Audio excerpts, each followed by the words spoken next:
বন্ধুসকল এয়া হ'ল ডক্টৰ অনিল শইকীয়া ছাৰ সমগ্ৰ অসমে যিজন ব্যক্তিক চিনি পায় যিজন ব্যক্তিক শ্ৰদ্ধা কৰে আৰু অনিল শইকীয়া ছাৰক আজি মই আপোনালোকৰ আগত বেলেগ ৰূপত চিনাকি কৰি দিব বিচাৰিছোঁ অন্য ৰূপত নহয় আমি যিজন ব্যক্তিৰ প্ৰতিটো কথাই আমাৰ কাৰণে অনুপ্ৰেৰণা প্ৰতিটো কথাই আমাৰ কাৰণে শিক্ষা আজি শিল্পী দিৱস আৰু আজি মোৰ গোটেই ভিডিঅ'টো মই অনিল শইকীয়া ছাৰক লৈ কৰিম সেয়া হ'ল অনিল শইকীয়া ছাৰে আজি জ্যোতিপ্ৰসাদৰ গীতৰ নেপথ্যৰ থকা কথাখিনি জ্যোতিপ্ৰসাদৰ গীতৰ আঁৰৰ কথাখিনি আমাৰ আগত দাঙি ধৰিব আৰু যিসকলে জ্যোতিপ্ৰসাদ আগৰৱালাৰ ওপৰত অধ্যয়ন কৰি আছে ছাৰৰ আজিৰ এই সম্পূৰ্ণ বক্তব্যটো মই আপোনালোকৰ কাৰণে আগবঢ়াইছোঁ ছাৰ বহুত দিনৰ মূৰত লগ পাইছোঁ আৰু ছাৰৰ চবতকৈ ডাঙৰ কথা ছাৰৰ ঘৰলৈ মই গৈ আছোঁ খুব সোনকালে বন্ধুসকল ছাৰে গ্ৰামোফোন ৰেকৰ্ডৰ এটা বিশেষ মিউজিয়াম বিশেষ সংগ্ৰহালয় কৰিছে আৰু য'ত গ্ৰামোফোন আছে আৰু ছাৰৰ লাইব্ৰেৰীটো নিশ্চয় চাব লাগিব ছাৰৰ ঘৰলৈ যাম ছাৰৰ লগত নাচিম গীত গাম একেলগে ফূৰ্তি কৰিম তাৰ আগত কিন্তু আজি ছাৰৰ আমি কথাখিনি শুনিম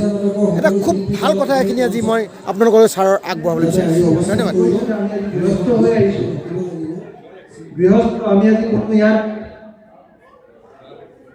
বিশিষ্ট ব্যক্তি হৈ আমি ইয়াত শ্ৰদ্ধা কৰিবলৈ সন্মান ল'বলৈ অহা নাই আমি আহিছোঁ গৃহস্থ হৈ আপোনালোকৰ মাজত শিল্পী আলোক যাত্ৰাৰে বাট বুলিবলৈ সেই যাত্ৰাৰে বাট বুলিবলৈ আমাৰ মাজত উপস্থিত আছে আমাৰ এজন অতি জ্যেষ্ঠ সদস্য নাট্যপীঠৰ প্ৰাণপুৰ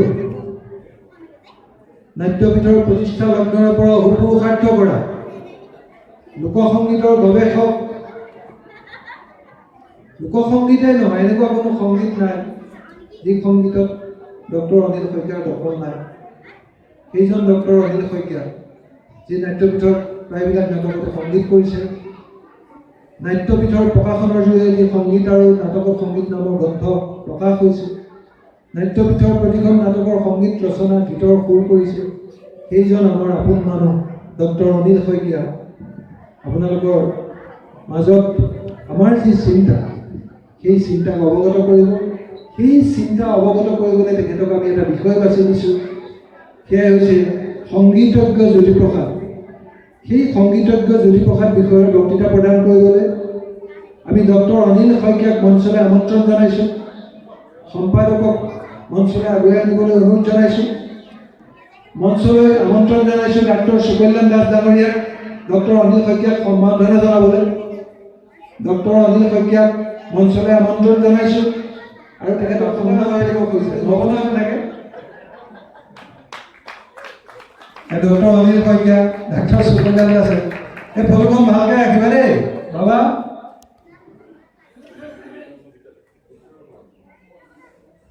সহা শিল্পীয়ে বৈশিষ্ট এতিয়া নৱজ্যোতি সংঘৰ তৰফৰ পৰা তেখেতক সম্ভাষণ জনাব গৈছে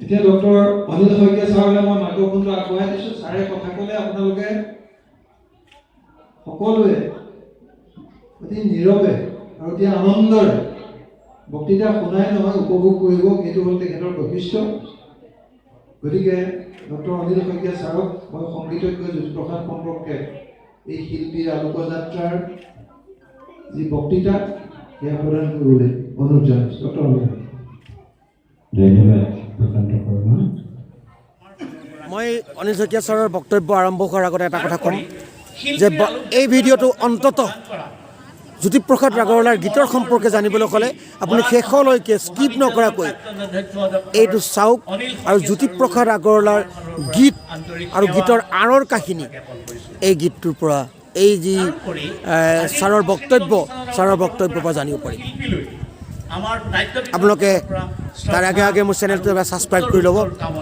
বলক ছাৰ আমি বক্তব্য পূবৰ পৰা পশ্চিমৰ পৰা উত্তৰৰ পৰা দক্ষিণৰ পৰা অৰ্ধৰ পৰা উদ্ধৰ পৰা অগ্নিৰ পৰা ঈশানৰ পৰা শ্ৰদ্ধা জনাইছোঁ এই বাণী কিন্তু মোৰ নহয় জ্যোতিপ্ৰসাদে মানুহ শ্ৰদ্ধা জনাইছিল আজি গোমুঠাবাসী ৰাইজ ৰাজেন শইকীয়াক শ্ৰদ্ধা জনাইছোঁ। আপুনি অতি সুন্দৰকৈ পতাকা উত্তোলনৰ সময়ত এই ঘূৰ্ণতা শব্দৰ উৎপত্তি নহয়, সকলোখিনি এইবোৰ নাট্যভাৱে কৰিছিল। শ্ৰদ্ধা জনাইছোঁ নাট্যপীঠৰ প্ৰতিজন মহিলাক বহি আছে আগফালে, মই তাৰ নাম ক'ম। ডক্টৰ কমলজ্যোতি মহন্তই হওক, যোগ গগৈ হওক, যুগল বৰাই হওক, কুকল্যাণ দাসেই হওক, নৱজ্যোতি বৰাই হওক, নীলাক্ষী বৰগোহাঁই সভাপতি, মণিকা শইকীয়া প্ৰমুখ্যে সকলোকে শ্ৰদ্ধা জনাইছোঁ। শ্ৰদ্ধা জনাইছোঁ নাট্যপীঠৰ যিজন মূল কাণ্ডাৰী প্ৰশান্ত শৰ্মা আৰু সম্পাদক দিলীপ দাসক। শ্ৰদ্ধা জনাইছোঁ মৰমৰ ছাত্ৰ ছাত্ৰীসকলক আৰু গোমোঠাবাসী ৰাইজক। অকণমান আগতেই ডক্টৰ কৌমাৰজ্যোতি মহন্তই অতি সুন্দৰকৈ জ্যোতিপ্ৰসাদৰ শিল্পদৰ্শন, জ্যোতিপ্ৰসাদৰ জীৱনচৰ্যা, শিল্পীৰ কথা কৈ গৈছে। আৰু আমি অকণমান আগতেই এই যে ছাতি গছ জ্বলালোঁ, শিল্পী মই, আকৌ কৈছে মই শিল্পী, আন্ধাৰৰ সতে যুঁজি পোহৰলৈ যাওঁ। মানুহৰ জীৱনৰ কোঠালিয়ে কোঠালিয়ে ৰঙা নীলা হালধীয়া সাকু বৰণীয়া নুনুমোৱা আলোকৰ চাকি জ্বলাওঁ। এই যে বাণী জ্যোতিপ্ৰসাদে দি গৈছিল, কিন্তু এজন জ্যোতিপ্ৰসাদৰ জন্ম হৈছিল 1903 চনত। আজিৰ পৰা বহুত বছৰ আগত। এইকাৰণেই কৈছোঁ, কাৰাচিন তেল 1901 চনতহে আহিছিল। তেনেকুৱা যুগত জ্যোতিপ্ৰসাদৰ জন্ম হৈছিল।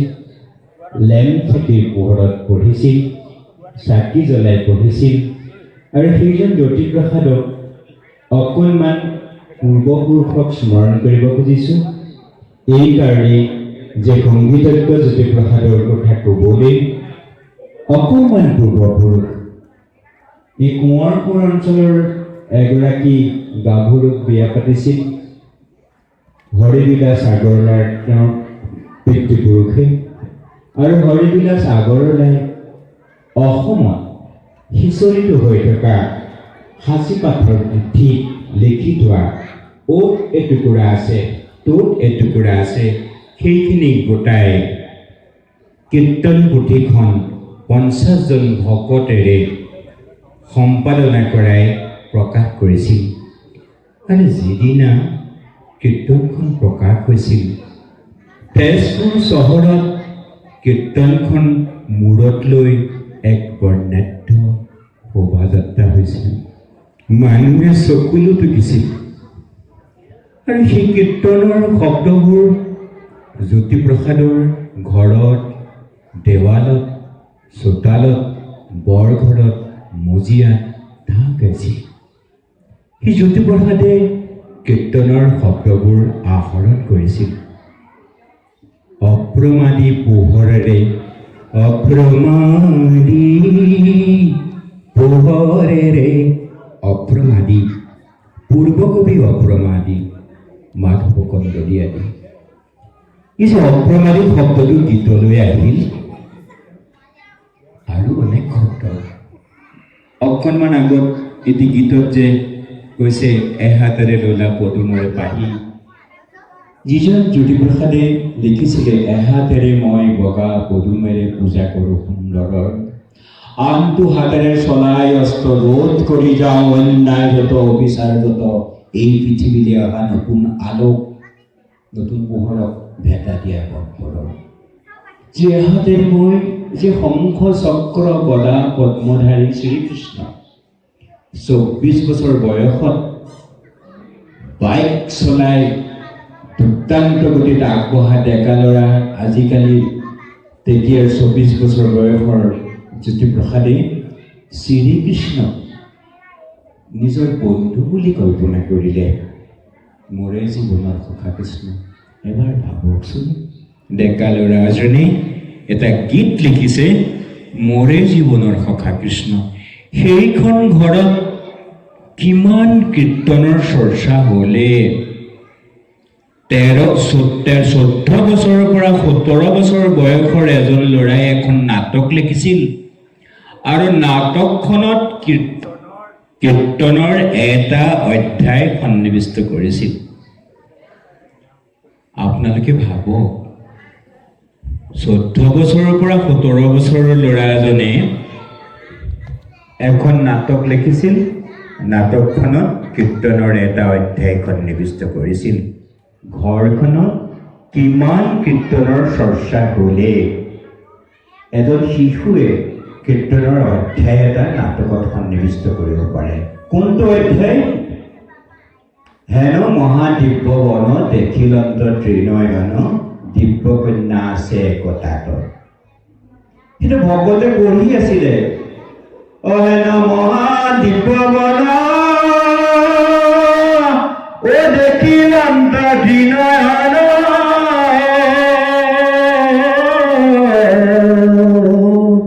ও দিব্য কন্যা আছে একতাত। জ্যোতিপ্ৰসাদে বেলেগকে ভাবিলে, কি দিব্যবন, ক'ত দিব্যবন? তাৰ অৰ্থ উলিয়ালে, সেই দিব্যবন দিব্যকন্যা অন্য নহয়, শ্ৰীকৃষ্ণই মোহিনী ৰূপ ধৰিছিলে আৰু সদাশিৱই পিছে পিছে খেদি গৈ আছিলে। এতিয়া পিছে নাটকত, শোণিতপুৰী নাটকত দ্বাৰকাৰ পৰা অনিৰুদ্ধক উশাই পলুৱাই আনিছে, মেচমেজিন কৰিছিলে। কীৰ্তনত কৈছে, পুৰাণত কৈছে চিত্ৰলেখাই ভোমোৰা ৰূপ লৈছিলে। নাটকটো বাস্তৱ, বাস্তৱ দেখুৱাব বুলি এই ভোমোৰা নহ'ব। যে কল্পনা কৰিলে শ্ৰীকৃষ্ণৰ পিছে পিছে খেদি গৈ আছে সদাশিৱই, তেতিয়া চিত্ৰলেখাৰ পিছে পিছে খেদি গৈ আছে অনিৰুদ্ধই। কীৰ্তনৰ সেই অধ্যায়টো আনিলে মানুহৰ মনত এনেকুৱা এটা চিন্তা ভৰাই দিব পৰা যাব, কীৰ্তনৰ সুৰত কিন্তু নগোৱালে, গোৱালে কীৰ্তনখন টোকাৰী গীতৰ সুৰত। হেন মহাদিব্য বন দেখিলন্ত ত্ৰিনয়ন দেখিলন্ত ত্ৰিনয়ন টং টং টং টং টং টং টং টং টং টে দিব্য কন্যা আছে একতাতে। কীৰ্তন টোকাৰী গীত। জ্যোতিপ্ৰসাদৰ প্ৰথম নাটক শোণিতপুৰী, য'ত অসমীয়া আধুনিক গীতৰ প্ৰথম উন্মেষ হৈছে বুলি কৈছে জ্যোতিপ্ৰসাদে। হয়, 14 বছৰৰ পৰা 17 বছৰ বয়সলৈ শোণিতপুৰী লিখিছিল, কিন্তু নাটকখন অভিনয় কৰোঁতে জ্যোতিপ্ৰসাদৰ বয়স আছিল 24 নহয় 21। 24টো এইকাৰণে মনলৈ আহিছে যে 1924 চনৰ দুৰ্গা পূজাৰ সপ্তমীৰ দিনা বাণ থিয়েটাৰত শোণিতপুৰী নাটক মঞ্চস্থ হৈছিল। আপোনাক সুধিলে যে আপুনি ক'ত পালে, যে অতুল চন্দ্ৰ হাজৰিকাৰ মঞ্চ লেখাত এই কথা লিখা আছে। 1924 চনত জ্যোতিপ্ৰসাদৰ বয়স 21 বছৰীয়া এজন সফল ডেকা। 1921 চনত অসমলৈ মহাত্মা গান্ধী আহিছিল। মহাত্মা গান্ধীৰ লগত কথা পাতিছিল জ্যোতিপ্ৰসাদে, পকীত বহিছিল। তেতিয়া জ্যোতিপ্ৰসাদে শোণিতপুৰীৰ পাতনিত লিখিছে যে মহাত্মা গান্ধীৰ লগত যেতিয়া মই কথা পাতিলোঁ, তেতিয়া ভাবিলোঁ যে আমাৰ আইনাম, ঠাইনাম, বিয়ানাম, টোকাৰী গীত এইখিনি কামত লগাব নোৱাৰিনে।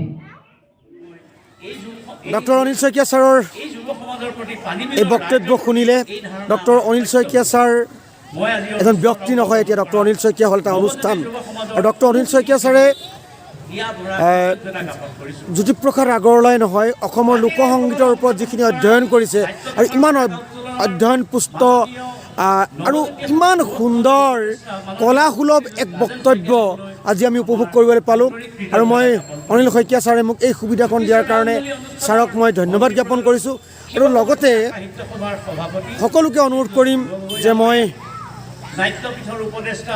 অনিল শইকীয়া ছাৰৰ যি এই বক্তব্য সুন্দৰকৈ শুনক আৰু শেষলৈকে শুনক বক্তব্যটো শেষলৈকে শুনক ইয়াত আছে গোটেই কথাখিনি জ্যোতিপ্ৰসাদ আগৰৱালাই কেনেকৈ গীতবিলাক ক'ৰ পৰা আনিছিলে কি কৰিছিলে গোটেই কথাখিনি ইয়াত সোমাই আছে তাৰপিছত এই যে সুৰ কৰিছিলে গীতৰ 1924 চনত 21 বছৰীয়া জ্যোতিপ্ৰসাদে তাৰ কথা আগতে জ্যোতিপ্ৰসাদে লিখিছে শোণিতপুৰীৰ পাতনিত যে ইয়াৰ আগত বান ৰঙমঞ্চত বঙালী নাটকৰ অনুবাদ হৈছিলে আৰু সেই বঙালী নাটকৰ সুৰ আনিবলৈ জ্যোতিপ্ৰসাদ কলিকতালৈ গৈছিল বঙালী নাটকৰ সুৰ আনিবলৈ জ্যোতিপ্ৰসাদ কলিকতালৈ গৈছিল বঙলোৱা নাটক হৈছিল জ্যোতিপ্ৰসাদে সেই সকলোখিনি অৱস্থিতি ভাঙি যেতিয়া আগতীয়া পাছলীয়া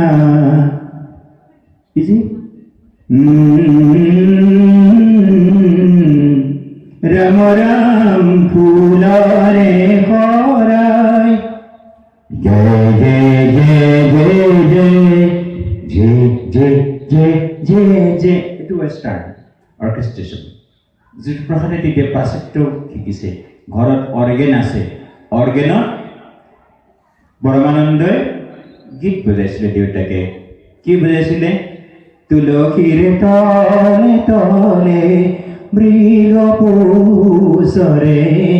ৰাম ৰাম মৃগপূষৰে তাকে দেখি ৰামচন্দ্ৰই গছে গছে সুৰটোহে আনিলে আত্মাটোহে ল'লে তাৰপিছত কিন্তু ওপৰত জ্যোতিপ্ৰসাদ এনেকৈ বহি আছে সুৰৰ ওপৰত বেলেগ গছে গছে পাতি দিলে ফুলৰে শৰাই ৰাম ৰাম এই গীতৰ সুৰ শুনি পিয়াৰী মোহনে ক'লে ছেটিংছ কৰি আছিলে যে তেতিয়াহ'লে কি আমি এইবোৰ এতিয়া বিয়ানাম গাব লাগিব নেকি এনেকৈ ক'লে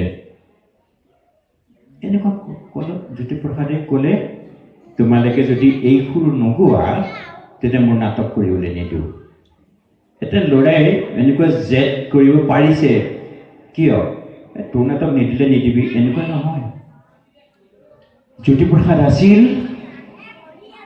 চাহ বাগিচাৰ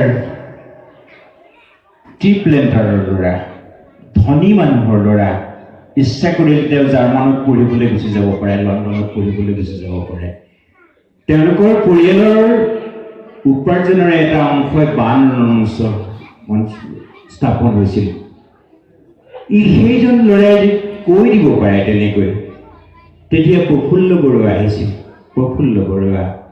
প্ৰফুল্ল বৰুৱাই তাৰ কিছুদিনৰ আগত অসমীয়া গান বাণীবদ্ধ কৰি আহিছে কলিকতাত ফুলো ফুলিলে সেইটো বেলেগ অধ্যায় প্ৰফুল্ল বৰুৱাই যেতিয়া গানখিনি শুনিলে তেতিয়া ক'লে এইখিনি আচল সুৰ যে আমাৰ আচল সুৰ ঘূৰি আহিলে এই যে শোণিতপুৰী নাটকত যি গীত তাৰ প্ৰত্যেকটো গীত শুনিলে দেখিব যে কোনোবাই টোকাৰীখন বজাই আছে টেং টেং টেং টেং টেং টেং টেং টেং টেং টেং টেং টেং টেং বজাই আছে গাঁৱৰ মানুহে প্ৰশান্ত শৰ্মাই অকণমান আগতে কৈছে যে গাঁৱৰ মানুহ গাঁওখনকে তেখেতে ল'লে গাঁৱৰ আত্মাটোকে তেখেতে গ্ৰহণ কৰিলে টেং টেং টেং টেং টেং টেং টেং টেং টেং টেং টেং টেং টেং পাই গ'লগৈ নুপুৰে মাতে ৰঞ্জন নুপুৰে মাতে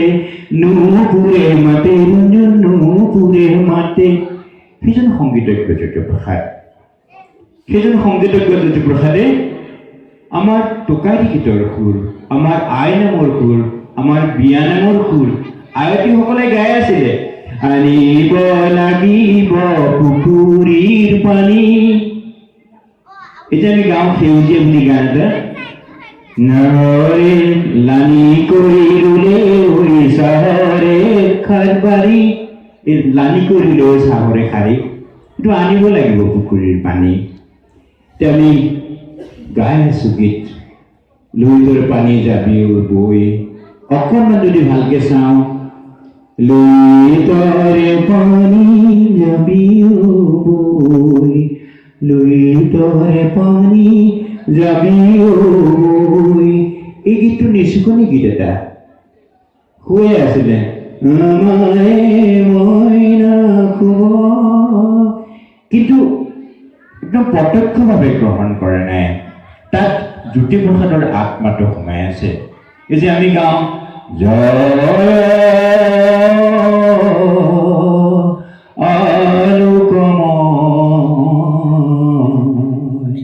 এই গীতটো শুনিলে আপুনি আমাৰ মনত ধ্বনি প্ৰতিধ্বনিত হ'ব পাৱে পৰিহৰি গীতটোৰ সুৰ কিন্তু প্ৰত্যক্ষ নহয় জ্যোতিপ্ৰসাদ তাৰ মাজত সোমাই থাকে পাৰ্বতী প্ৰসাদে যেনেকৈ গীতৰ সুৰ কৰিছে যে অকণমান আই নামৰ অকণমান বিয়া নামৰ অকণমান বৰগীতৰ মিক্সন এইখন নিজে কৰিছে ফুলৰ দৌলত চন্দন চৰা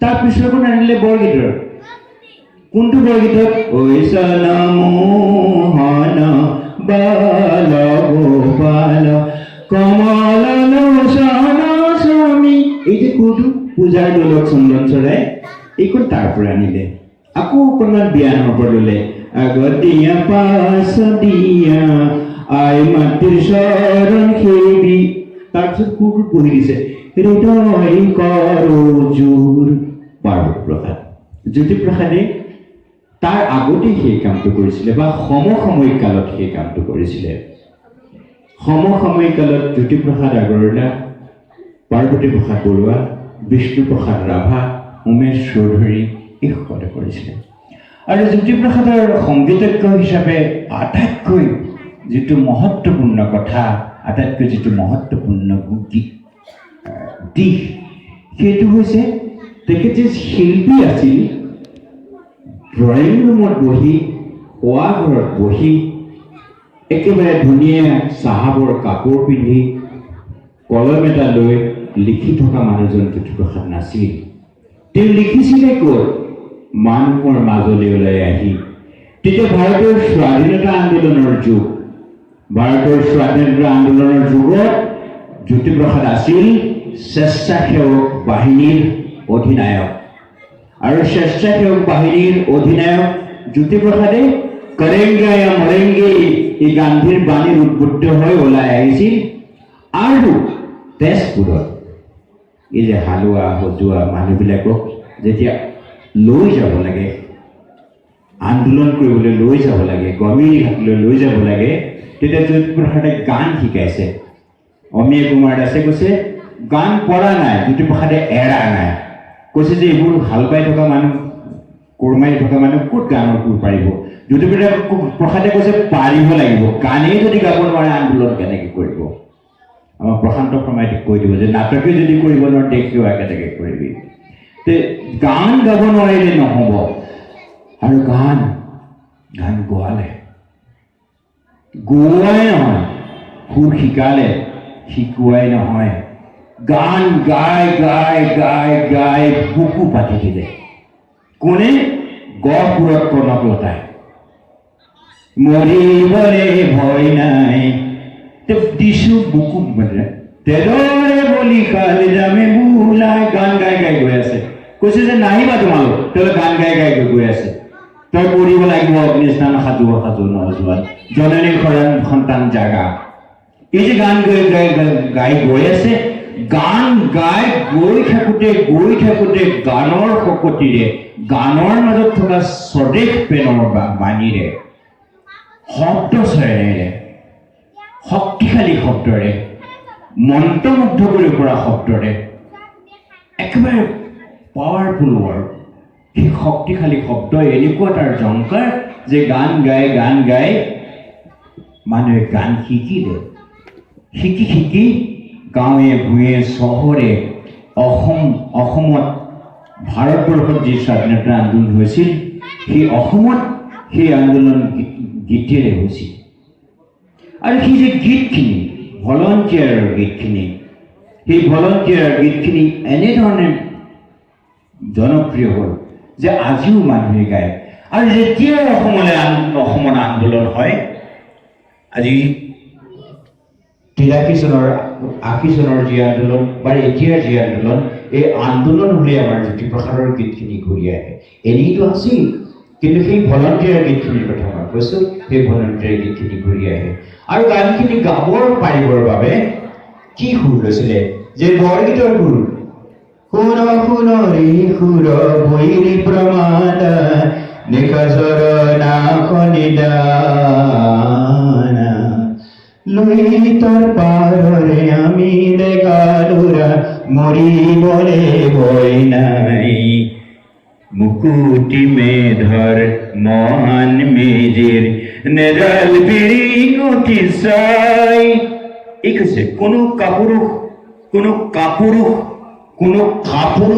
যদি পুৰুষে হয় লওক, আমি কিন্তু নহওঁ। এই যে গীত গাই জ্যোতিপ্ৰসাদ এটা বাহিনী, এটা সেনা বাহিনী প্ৰস্তুত কৰিছিলে। জ্যোতিপ্ৰসাদৰ গীতৰ সংগীতৰ আটাইবোৰ বৈশিষ্ট্য আমি দেখিবলৈ পাওঁ জ্যোতিপ্ৰসাদৰ নাটক ছখনত। খনিকৰ নাটকখন বাদ দি বাকী যি 5খন নাটক আছে, আটাইকেইখন নাটকত জ্যোতিপ্ৰসাদে নাৰীক প্ৰাধান্য দিছে। নাৰীবাদী লেখিকা বুলি যদি কওঁ কেতিয়াবা, অসমত প্ৰথমগৰাকী নাৰীবাদী লেখিকা জ্যোতিপ্ৰসাদ আগৰৱালা।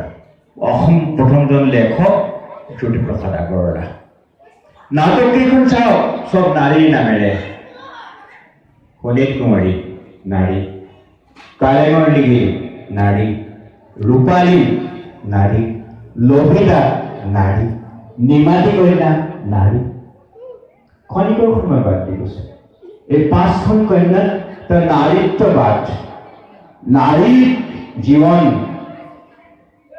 নাৰীৰ মনৰ ভাৱ এনেধৰণে প্ৰকাশ কৰিছে যে সাম্প্ৰতিক কাললৈকে কোনো নাট্যকাৰে নাৰীক, তেতিয়া ইবচেন আছিলে, ইবচেনে কৰিছিলে, আমাৰ তেনেকুৱা নাট্যবাদী এতিয়ালৈকে আমি জ্যোতিপ্ৰসাদৰ দৰে দেখা পোৱা নাই বা সমসাময়িক কালত নাছিলেই।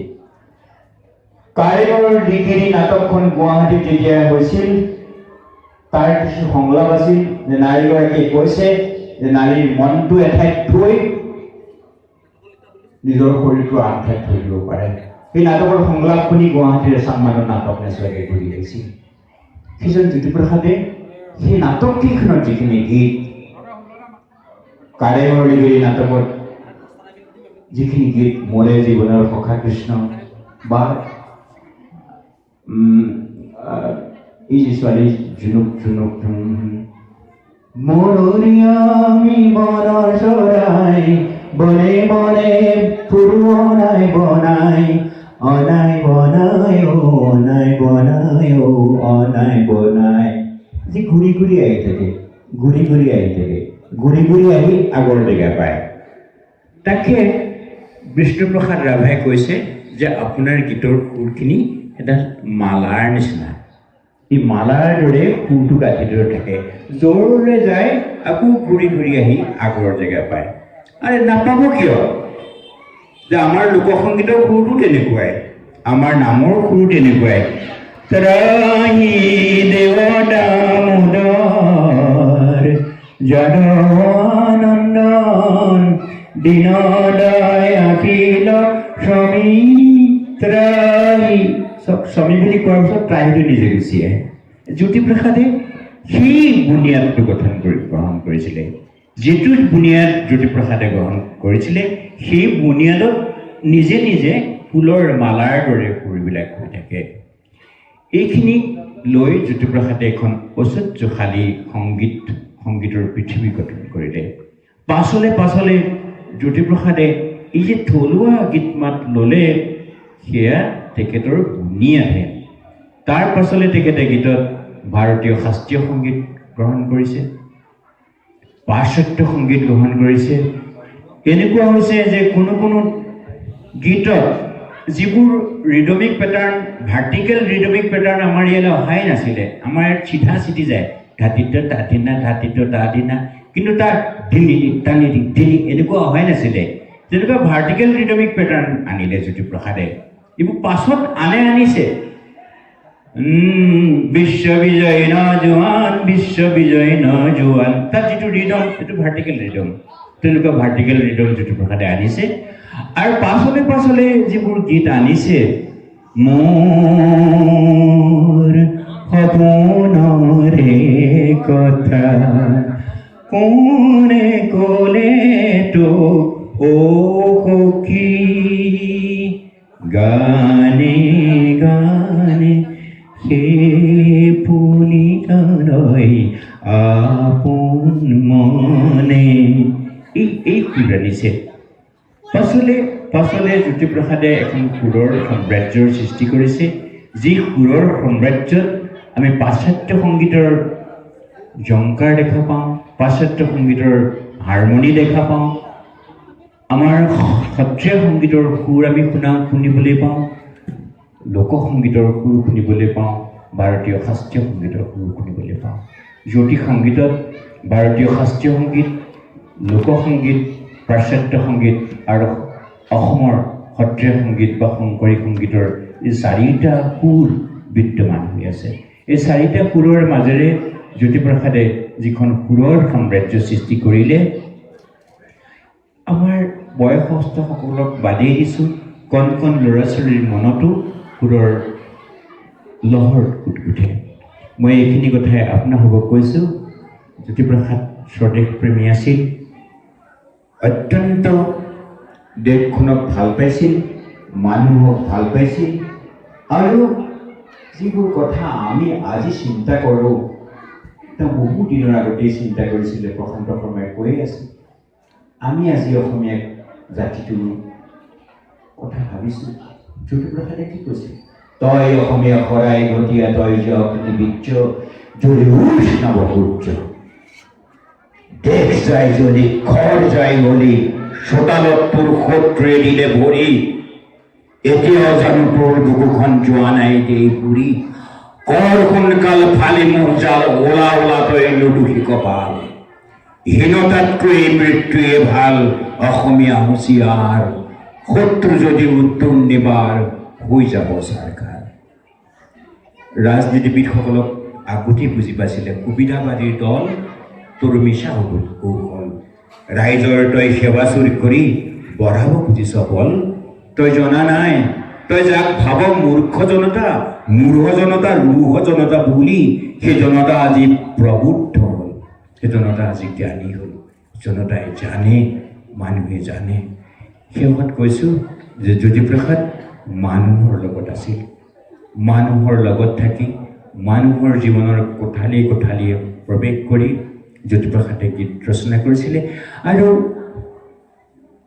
সাহিত্য ৰচনা কৰিছিল ভৱিষ্যত কল্পনা কৰিছিল আমাৰ শিল্প নামৰ প্ৰবন্ধটোত লিখিছে যে আৰু 10 বছৰলৈ অসমীয়া মানুহে লোকচান ভৰি ভৰি চিনেমা কৰিব লাগিব তেতিয়া আমাৰ শিল্পটো জীয়াই থাকিব সেই কথা তেওঁ সমৰ্থন কৰিবলৈ লিখিছে যে যেতিয়া জোনাকী বাঁহী এই কাগজবোৰ ওলাইছিল তেতিয়া কিন্তু লাভ হোৱা নাছিল লোকচান হৈছিল তেখেতসকলে লোকচান ভৰি ভৰি জোনাকী বাঁহী উষা আদি কাগজ উলিয়াইছিলে কি কাৰণে উলিয়াইছিলে যে জাতিটোক ৰক্ষা কৰিবৰ কাৰণে 1888 চনত যদি জোনাকী নোলালেহেঁতেন আমাৰ বহুতখিনি পিছ পৰিবহেঁতেন গতিকে জাতি এটাক জীয়াই ৰাখিবৰ কাৰণে জাতি এটাক আৰু 10 খোজ আগুৱাই নিবৰ কাৰণে শ্ৰীমন্ত শংকৰদেৱৰ পাছত জ্যোতিপ্ৰসাদ প্ৰমুখ কৰি মই সংস্কৃতিৰ পৃথিৱীখনৰ কথা কৈছোঁ যিসকলে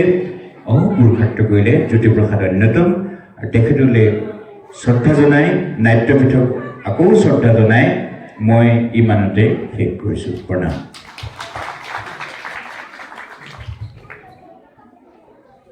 এইটোৱে ডক্টৰ অনিল শইকীয়াৰ বিশেষত্ব আমি 15 মিনিট সময় দিছিলোঁ মই ঘড়ীটো চাই আছোঁ যে সৰ্বনাশ এতিয়া 15 মিনিটতে কথা সামৰিবলৈ হ'লে মহাবিপদ হ'ব আধা ঘণ্টা মন্ত্ৰমুগ্ধ কৰি ৰাখিলে আৰু এটা মই বিশেষ কথা লক্ষ্য কৰিলোঁ যে যিখিনি বক্তৃতাৰ মাধ্যমেৰে মানুহে কৰিব পাৰে অন্ততঃ 12খন কিতাপ পঢ়িলেও ইমানখিনি তথ্য মানুহে আহৰণ কৰিব নোৱাৰে যিটো তেখেতৰ বক্তৃতাৰে সন্মোহিত কৰিলে। লোকজীৱনৰ কথা ডক্টৰ অনিল শইকীয়াই কথা কৈছে। ডক্টৰ অনিল শইকীয়াই লোকজীৱনৰ পৰা শিল্প আহৰণ কৰিছে, গাঁৱে ভূঞে থাকিছে, এনেকৈ কষ্ট কৰি আছে। এসময়ত মনত আছে কচুমাৰীত ৰাস কৰি সংগীত শিল্পীসকলৰ আলহী এঠানি। আজিকালিহে টকা পইচাৰ কথা আহিলে তেখেত তাতে খেৰতে শুই থাকিলে। ৰাতি ফুৰিবলৈ আহিলে ল'ৰা দুটা, এই যে চাবলৈ আহে কিবা পেণ্ডেলত পৰি থাকিলে নি, আহি পেলাই ক'লে কোন শুই আছ? ইটোৱে ক'লে এইটো বোলে মহানগঞ্জৰ প্ৰফেচাৰ। সিজনে সুধিছে দৰমহা পোৱা নে নোপোৱা? সেইখিনি টোপনি ভাও জুৰিলে। যিটো মঘাই ওজাৰ ক্ষেত্ৰত হৈছিল, ভূপেন হাজৰিকাই প্ৰগ্ৰেম কৰি যোৱাৰ পিছত মঘাই ওজা ক'ত থাকিলে সুধিলে, কোনেও নাজানে। ঘূৰি গৈ দেখিছে মঘাই ওজা সেই কাষৰ স্ক্ৰীনকেইখন মেৰিয়াই তাতে শুই আছে চুক এটাত মঞ্চৰ। তেতিয়া ভূপেন হাজৰিকাই তুমি বিয়াৰ নিশাৰ শয়ন পাতি এপাহি ৰজনীগন্ধা গীতটো ৰচনা কৰিছিল। অনিল শইকীয়াৰ এই বৈচিত্ৰ্যপূৰ্ণ জীৱন, আজি মই বিশেষ এটা কথা লক্ষ্য কৰিলোঁ যে অতদিন আমাৰ নাটকবিলাকত আমাৰ দিলীপ দাস, ডক্টৰ কল্যাণ দাস এইসকল অতি শক্তিশালী অভিনেতাই মুখ্য ভূমিকা গ্ৰহণ কৰি আহিছিল। কিন্তু আজিৰ পৰা মই দেখিলোঁ যে মুখ্য চৰিত্ৰটো ছাৰক দিব লাগিব। বক্তৃতাৰ লগত যিটো অভিনয় কৰিছে সেইটো অতি শলাগিবলগীয়া। দিলীপ শইকীয়া, আপোনাৰ দিন গ'ল আৰু আবৃত্তিও লগতে। গতিকে ছাৰ, আমি জানোৱেই আমি সহস্ৰৰ আমি একেটা যাত্ৰাৰে কাম কৰি আছোঁ, আৰু এইটোৱেই হ'ল এজন শিল্পক মানুহৰ মাজলৈ নিয়ে। আজি ছাৰক বৰ ডাঙৰ সভালৈ মাতিছিলে কলাক্ষেত্ৰত, কিন্তু যি প্ৰকৃত শিল্পী সি ডাঙৰ সৰু নিবাচা মানুহৰ মাজত, মানুহৰ সমাজৰ মাজত, সাধাৰণ মানুহৰ মাজত থাকি নিজক বিলীন কৰিব খোজে। সেয়ে ডক্টৰ অনিল শইকীয়া। সকলোৱে ডক্টৰ অনিল শইকীয়াৰ কাৰণে এটা হাত চাপৰি বজাওক। তাৰ ধন্যবাদ। আপোনাৰ মুখ্য চৰিত্ৰ মণিকা বাইদেৱে থিয় হৈ হাত চাপৰি দিছে, সকলোৱে দিছে।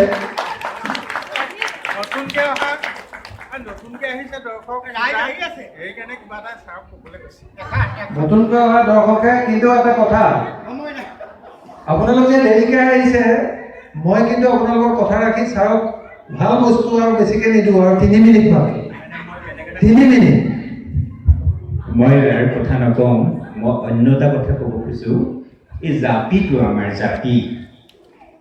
জাপিটো জয়মতী চিনেমাত উলিয়াইছিলে, অসমীয়া মানুহে হাঁহিছিলে জ্যোতিপ্ৰসাদত। এখন জয়মতী নহ'ল, জাপিমতীহে হ'ল। জ্যোতিপ্ৰসাদে গজেন বৰুৱালৈ এখন চিঠি লিখিছিলে। গজেন বৰুৱাৰ চিঠিখন আপোনালোকে পাব, প্ৰিণ্ট হৈ ওলাইছে। কৈছে যে এই ভঁৰালৰ গান্ধৈত থকা জাপিটো, গজেন তুমি হেঙুল হাইডাল লগাই সুন্দৰ কৰি জয়মতীক দিলা। আমাৰ মানুহে এলাই ঠানি কৰিছিলে জাপিটোক। মই সৌম্যজ্যোতি মহন্তকো কৈছোঁ, এই যে ফুলাম জাপিটো, আমাৰ যিটো ফুলাম জাপি, এইটো ফুলাম জাপি কৰা মহান মনীষীজন জ্যোতিপ্ৰসাদ। তাৰ আগতে এইটো হালকুৰুব জাপি আছিলে। গজেন বৰুৱালৈ দিয়া চিঠিখনেই এইটো প্ৰমাণ কৰিব। মই ইমানখিনিয়ে ক'লোঁ। আৰু নতুনকৈ কোন আহিছে এতিয়া মই একো আপোনালোকক ক'ব নোৱাৰিলোঁ। এটাই কওঁ, নৱযৌৱন জাগে, বানৰ জীয়ৰী উষা ৰূপহীয়ে মিলন পৰশ মাগে।